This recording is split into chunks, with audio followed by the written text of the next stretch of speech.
Hey y'all, welcome to my lesson for Lesson 72 by Sagreras. And this is a solo for classical guitar, and it's a great piece to play if you are competent with alternation and just maybe you've done a couple solos before.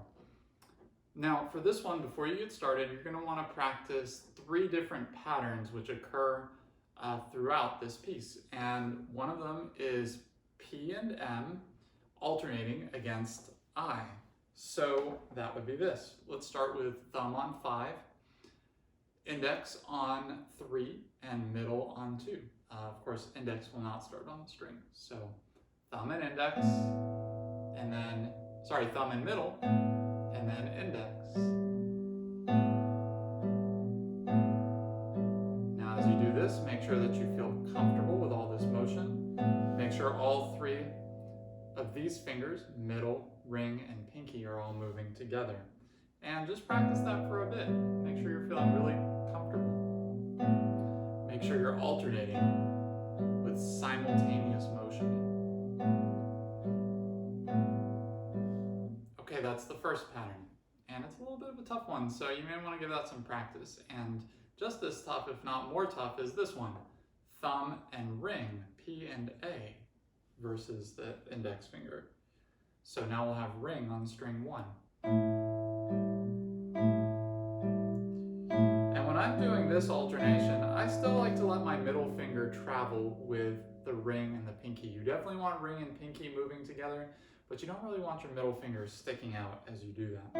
So I like to let it just go along, so it feels pretty similar to the middle finger playing.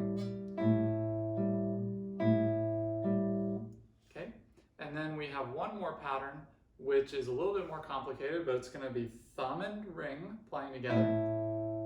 And then on 3rd string, we're going to alternate I, M, I. So thumb and ring, P, A, I, M, I, A, I, M, I. And this pattern you're going to see also a lot throughout this piece. So make sure that you are feeling really comfortable with that. Really great set of alternation practices that you will get when you're working on this piece. All right, so once you've done those patterns, you feel comfortable, you're relaxed, and they're really successful overall, then you're ready to begin. And one of the first things that you should note about this piece is that it is a melody and accompaniment texture. And specifically, there's 3 things going on. So we have our melody, which is the top notes. So that's going to be C, D, E, F, etc. Okay? Then we have the bass.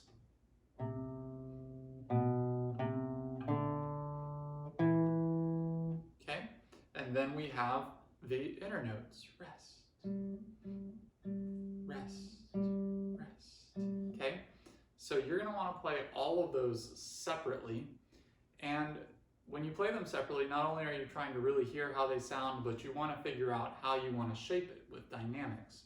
So for instance, I think for those first 2 measures, you're going to want to do a crescendo in all the voices. So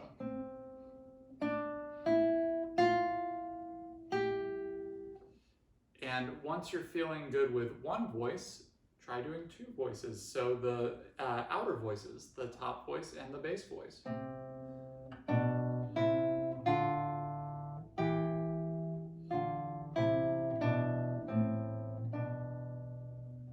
Okay, and then add the inner voices, and then you have it all.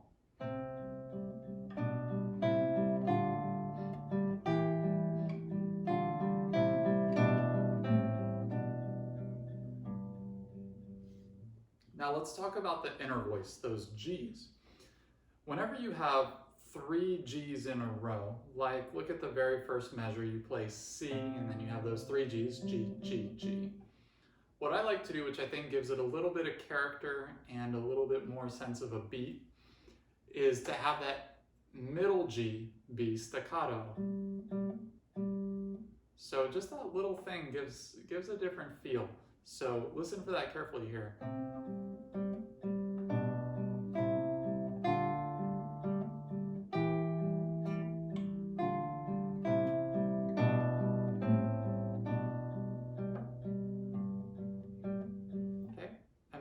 exaggerating the dynamics there, but it's important that you hear that.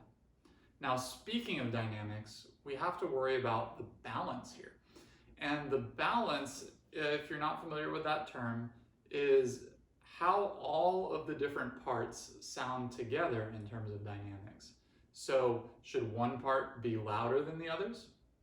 Should they all be the same? This is an issue of balance. And here, what we want is to have the melody be the loudest, followed by the bass, followed by the G's in the middle. Those should be pretty quiet, actually. So listen to that. Here I'm going to play them all the same volume, and then I'll try to vary it. So here it is, all the same volume, with not good balance.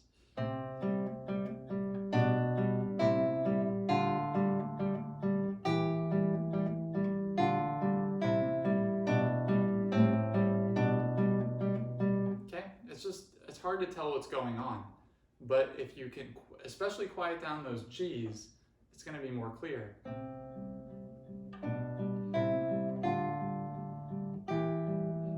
The G's are really pretty soft.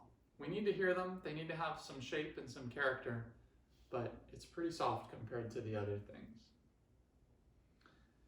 Now, once you have this down and you have all the voices and you're feeling good about that, you're pretty much ready to just play through this whole thing. It's a lot of repetitive material, and you should be good to go after that. I do want to talk about just a couple things here. So in measure 12 and 13, there's going to be a weird fingering. This is measure 12. And then we need to play B and D at the beginning of 13, and that's where this is that we're talking about, this weird finger.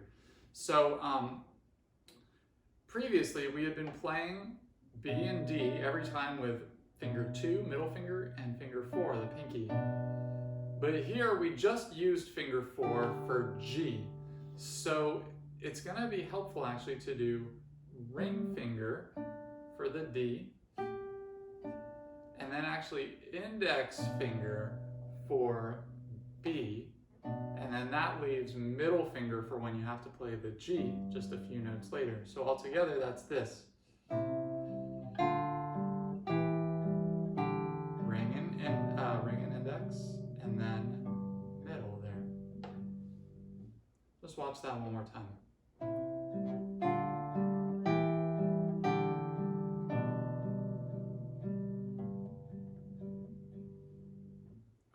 Then everything after that is pretty straightforward. So let's just talk about the ending. And at the ending, it would be really great to have a ritardando, as it often is. And here I think that the ritardando should start at the very beginning of the second to last measure. So I'm going to play, how about the last three, let's make it the last 4 measures here, and just listen to that ritardando.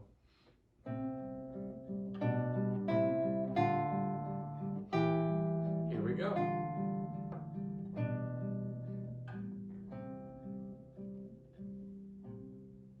And so it can be very gradual, but you're pretty much slowing down from the beginning of that second to last measure all the way to the last note. And yeah, some ritardandos can be very immediate, others are very gradual. I think this one falls a little bit more on the gradual side of the spectrum. All right, this has been my lesson over lesson 72 by Sagreras. Thanks for watching.